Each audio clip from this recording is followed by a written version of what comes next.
ලෝකේ couples meet කරන්න හදපු ඩේටිං වෙබ්සයිට් එකක් අද ඔයා පැය ගානක් තිස්සේ පාවිච්චි කරනවා කිව්වොත් ඔයා විශ්වාස කරනවද? අද මේ කියන්න හදන්නේ ඔයා පාවිච්චි කරන මේ ඩේටිං වෙබ්සයිට් එක ගැන. කතන්දරේ පටන් ගන්න මෙහෙමයි. PayPal එකේ වැඩ කර ඉන්නවා යාළුවෝ තුන් දෙනෙක්. චාඩ් හර්ලි, ස්ටීව් චැන්, ජාවිද් කාරි.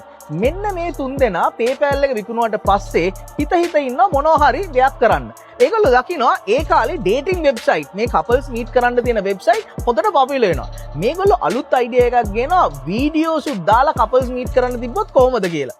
ඒක හින්දා ඒගොල්ලෝ හදනවා වෙබ්සයිට් එකක්. එහෙම වෙබ්සයිට් එකක් හදලා 2005 වැලන්ටයින්ස් එකට පෙබරවාරි 14 වෙනිදා මේගොල්ලෝ ලොන්ච් කරනවා. හැබැයි කවුරුත්ම මේකට වීඩියෝස් අප්ලෝඩ් කරන්නේ නැහැ. බැරිම තැන ඩොලර්ස් 20 ගානේ දීලා ගර්ල්ස්ලට කියනවා වීඩියෝස් අප්ලෝඩ් කරන්න කියලා. ඒත් අප්ලෝඩ් කරන්නේ නැහැ. ඉතින් මේගොල්ලන්ගේ ප්‍රොජෙක්ට් එක ෆේල් වෙනවා. ප්‍රොජෙක්ට් එක ෆේල් වෙලා ඔහොම තියෙනකොට නිකන් තියෙන වෙබ්සයිට් එකනේ කියලා ජාවිද් කාරින් අප්‍රේල් 23 වෙනිදා එයා zoo එකට ගිහිල්ලා ගත්ත වීඩියෝ එකක් අප්ලෝඩ් කරනවා me at zoo කියලා. හිතපු නැති විදිහට මෙන්න මේ වීඩියෝ එකට මාර ගොඩක් views එනවා. අන්න එතකොට තමයි ඒගොල්ලෝ තේරුම් ගන්නේ මේක ඩේටිං සයිට් එකකට වඩා හරියන්නේ ස්ට්‍රීමිං සයිට් එකට කියලා.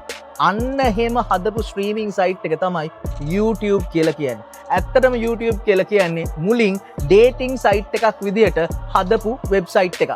මේකෙන් අපේ පුතාලට බිස්නස් කරන අයට ගන්න තියෙන ලොකුම පණිවිඩය තමයි වැරදි ඔඩියන්ස් එකකට තමන්ගේ බිස්නස් එක පිච් කරොත් තමන්ගේ බිස්නස් එක ෆේල් වෙනවා.